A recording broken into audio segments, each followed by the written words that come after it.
Managing a Premier League club is one of the most rewarding and challenging jobs in the world. We thought we'd take a step down memory lane and find out what our current day managers were doing 20 years ago. Manchester United's Alex Ferguson is probably the most successful league manager. He started out in Scotland. Starting my managerial career at East Stirling was a lovely little club, a really good chairman. And I went to St Mirren, which was a club that was really in the doldrums, and we were getting crowds of 1,200, and that was my first real go at producing young players, and did very well there. It was an exciting young team, and they got the crowds up to 18,000. United's title challengers, Newcastle, have a manager who's used to winning things. Kevin Keegan was a hero in his playing days with Liverpool, collecting virtually every trophy in the game.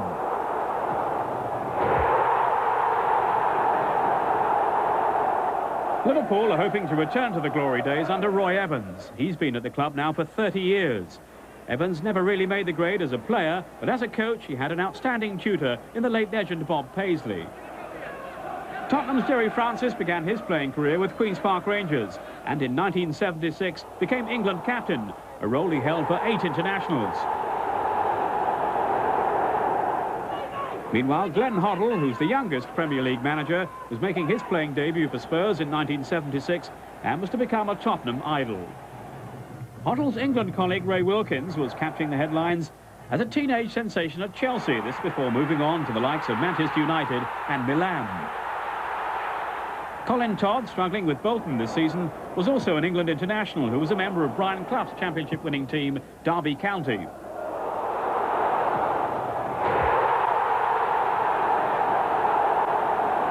One of Todd's teammates at Derby, Arsenal's Bruce Rioch, was making his name for Scotland and helping his club to success in the 70s.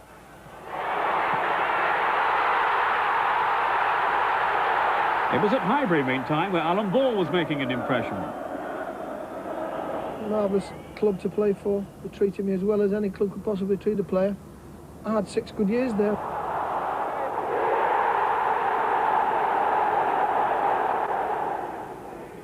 Joe Royle, who played with Alan Ball at Everton, could be found then at Manchester City, playing out the last years of his playing career before making the transition to management.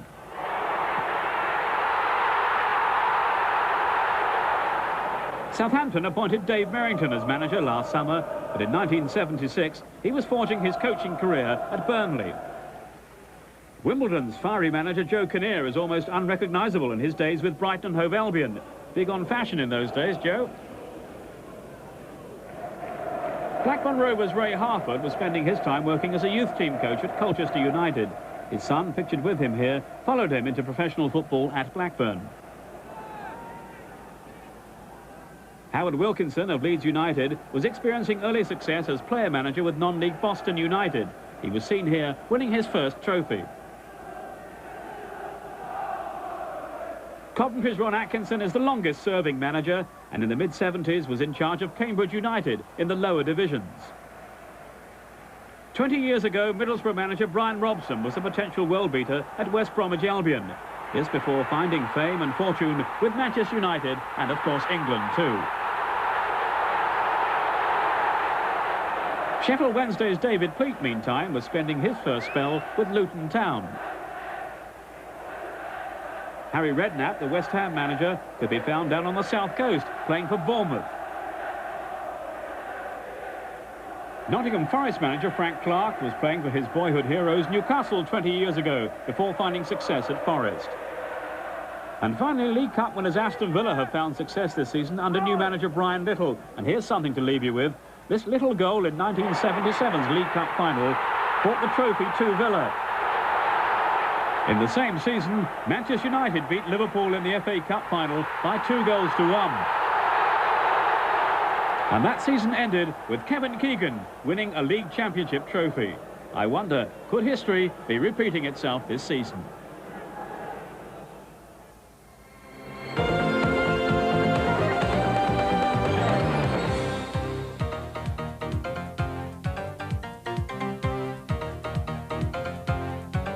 Both teams had plenty of decent opportunities at the City Ground. In the first half, Steve Ogrizovic did well to keep out this header from Jason Lee. Survival for Coventry is in their own hands now after this gritty display. They didn't win, but a precious point from a goalless draw means they're out of the bottom three with 2 to play. They certainly had anxious moments. This was Ian Woan's turn to worry them. Coventry, meantime, were often denied by the expertise of Mark Crossley in the Forest goal. When he was finally left stranded, neither Peter Unlove nor Dion Dublin could take advantage. Crossley was also beaten by a shot from Noel Whelan, but then the crossbar came to his rescue. But Coventry clearly weren't settling for a draw. Crossley frustrated them again with a fine save from John Solarco. It was a resourceful display from Ron Atkinson's team, and but for Crossley, they might have won. This was more good work from the keeper as Dublin headed goalwards. Coventry's survival fight continues. No goals at the City Ground.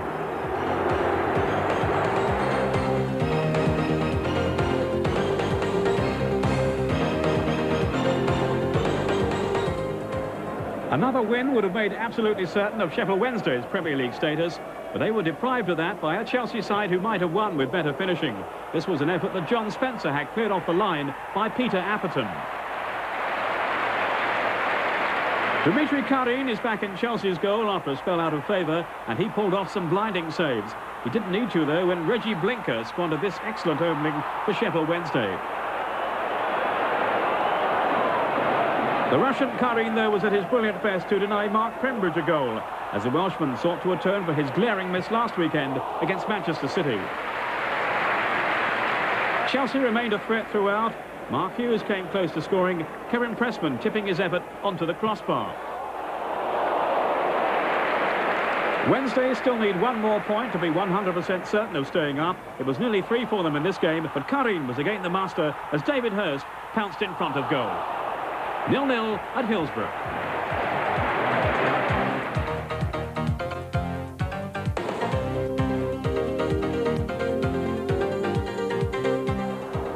This was to be Alan Shearer's last game before a groin operation that threatens his England pace for Euro 96, and he was clearly determined to sign off in style. The Premier's most revered striker giving Blackburn the lead on 13 minutes. Another landmark for Shearer. He's the first man post-war to achieve 30 goals in the top flight in 3 successive seasons. Intriguingly, though, Wimbledon were making a solid impression too, and they were level midway through the first half. A fine strike from the informed Robbie Earle that left Tim Flowers transfixed in the Rovers' goal. Within a minute of the second half starting, Shearer restored Blackburn's lead, this after dispossessing Chris Perry.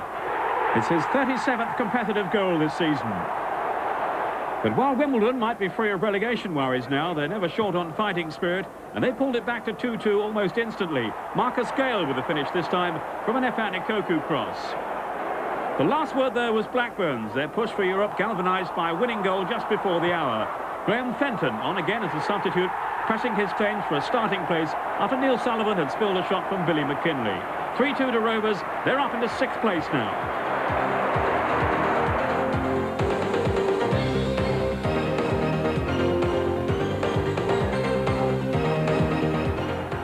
The latest Battle of North London had extra spice to it on Monday night. Arsenal and Tottenham are also still strong contenders for one of the vacant UEFA Cup places. Commentating on the highlights, Alan Parry. This is Bergkamp. And Wright's thundering forward in support. That's a lovely ball, and that was almost the first goal. Frustration for Merson. Howells, that's a useful ball. Armstrong taking on Keown. And tries an ambitious effort, which was an excellent shot. Carla. Keown lifting it in. And Fox has given it away to Winterburn. Dear, dear.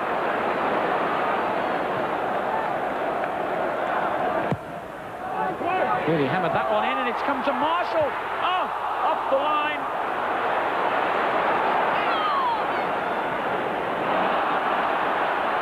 Here's David Howells taking Spurs forward. Sheringham to his left, and he's found Sheringham. Chance here for Sheringham. Well, he has not really looked at his best so far tonight, Teddy Sheringham. Teddy Sheringham for Tottenham. Thought about a shot, thought better of it. Offside, is it? No! Well, everyone hesitated. Even Armstrong momentarily expecting an offside decision, and the flag stayed down.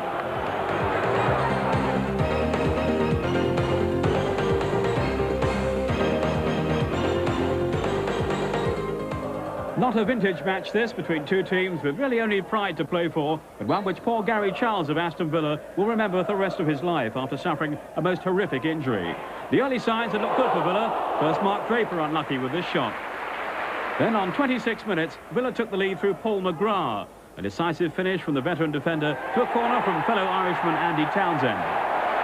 But then the moment that revived memories of the recent injury involving Coventry's David Boost. Gary Charles was also rushed to hospital after collapsing with a dislocated left ankle and fractured left leg.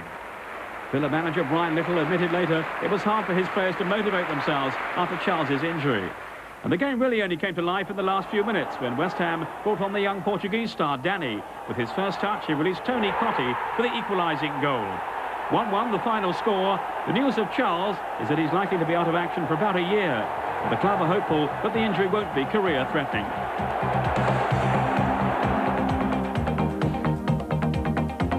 A check then on the week's results, and although not at their most convincing, those wins for Manchester United and Newcastle mean the championship race is a two-horse affair, this given Liverpool's failure to beat Everton in the Merseyside derby. A vital point for Coventry at the City Ground, Blackburn were the only winners of the teams pursuing the top three.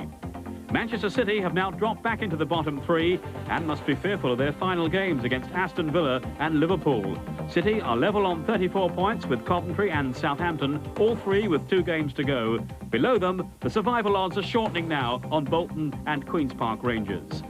Liverpool's title chances are over then, but what a gripping conclusion awaiting us now as Manchester United and Newcastle battle it out at the summit. United have 2 to play. Newcastle, 3 points behind them and with an inferior goal difference, have 3 to go. In the chase for European places, Blackburn are now ahead of Spurs and only a point behind Arsenal. To which club Blackburn will be handing over the Premier League Championship in May remains English football's most intriguing question. It's neck and neck at the top, and before this captivating glory chase reaches its climax, there are no doubt many more nail-biting moments to come. At Old Trafford, Manchester United seemed certain of a comfortable win when Leeds had goalkeeper Mark Beanie sent off.